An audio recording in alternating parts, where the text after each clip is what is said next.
Kevin. A couple of days to go until Christmas. Is the team in the festive mood today? Yeah, a little bit. It's obviously disappointment from the weekend in terms of the result, but you review it and go through it and what you can do better. And you've got to get over that quickly because you've got to prepare again and you've got to train properly, which we've done today. Yeah, they do come thick and fast. Obviously, with a game like that, what do you take away from it? You take away a lot of the good stuff you've done.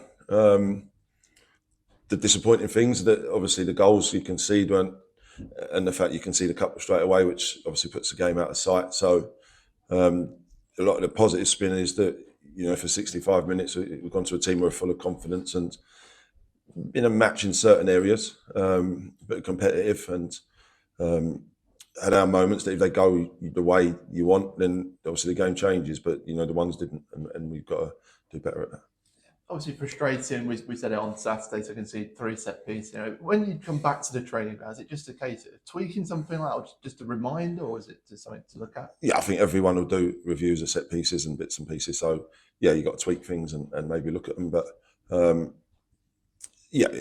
individually you got to look at stuff.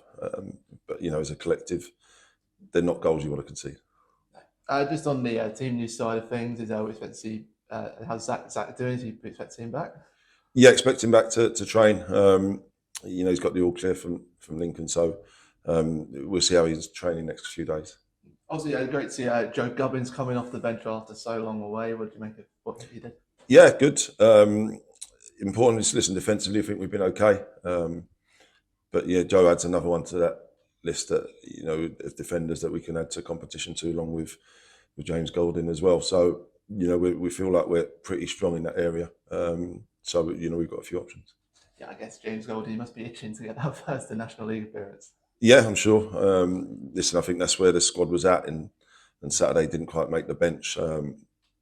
But that's nothing to say how he's trained or anything like that. But you can only pick a certain amount of players. So Joe being back helped, a permanent player. So yeah, competition's there, and they'll train well over the next few days, I'm sure. Elsewhere, of course, in the forwards as well, Charlie Kendall coming on, getting those so really close chances as well in that game. And you commented on his work rate and energy. He seems to, just talking to him before coming to yourself, he seems to be really settling in so quickly to the team.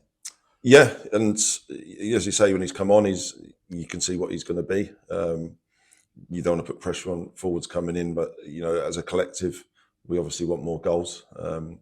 And Charlie will get his opportunities, of course, and I think he showed something when he's come on, and like they all have, at certain times.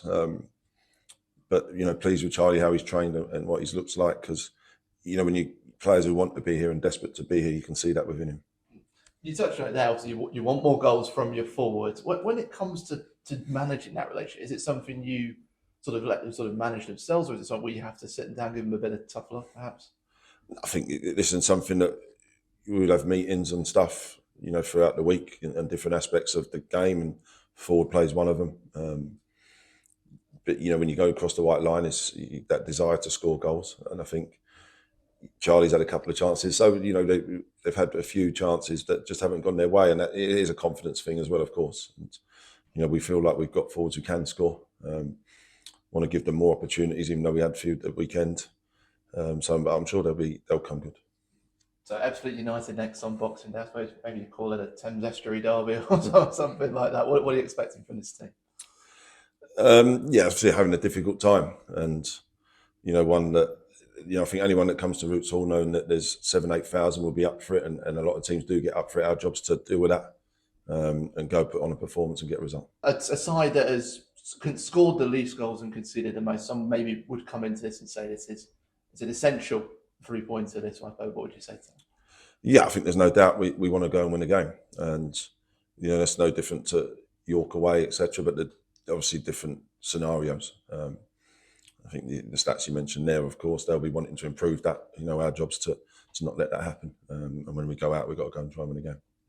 Obviously, it's on Boxing Day at Roots Hall, always special. What makes a Boxing Day different? What's it unique compared to other home and away games? I think you always get a big crowd in. I think everyone's been indoors for 24 hours and they want to get out and get to watch a game of football and watch their team. And, it's a tradition, of course, and one that's, that I enjoy. I think one of the traditions of English football is Boxing Day, local games as well. to big crowds, you get out with family and enjoy the day. Our job's to make sure we do that. Do you have a favourite Boxing Day game you've played in over the years? I remember one. I think it was Rushden. Was it when we were 2-0 down? Half a pitch was frozen, so we're 2 down at half time, and we scored 4 going in the other way to win that one. I think you always remember the ones you win. I think that's the most important one, and that's all you care about. Thanks, Kev. Thank you. Ebbsfleet have got an incredible number of ex-Southend players. I think half the head sort of 2 or 5 or 6. One of them's sort of Wes. And what sort of situation with him at the end of last season when he started? It seemed a bit strange. Yeah, listen, I think first and foremost, Wes was outstanding for us, and real great character around the place. And someone probably missed in a way around here as well, how well he was around the place, and a very good footballer that suited our system well. So it'd be good to see him. We had an option at the end of the year that it wasn't taken up in the end. It overlapped with the embargo coming in, and I don't think Wes was looking at other stuff as well. So it didn't pan out the way that maybe he would have liked or we would have liked, but he decided to move on. And Josh Wright, obviously another extra pro, has been sort of thrust into management. There's a tough first job for him, isn't it? But the best way to learn, I guess. Yeah, of course. And I don't think you can do your coaching courses, etc., etc. But once you're thrown in, then that's the real world of football management, and it's a tough place at times. And we're probably in a sticky period a little bit, even though we've only lost 1 in 6, I think 5 or 6. So listen, I'm sure Josh will be enjoying it, and I wish him the very best, because a real good guy. And obviously after the Boxing Day game, then I'm sure he'll grow into it and learn loads from it. And it's kind of a sticky period, as you alluded to there. Do you look at making changes? Do you keep faith with people? How do you sort of balance that out? Yeah, I think it's a balancing act. You look at who's you think's in good form, who's not. You go watch training, who's bang at it, who's pushing for a starting position. That's the competition for places. But it's seeing what the opposition are like as well, and what we think we need to do within the game, and we'll pick a team from that.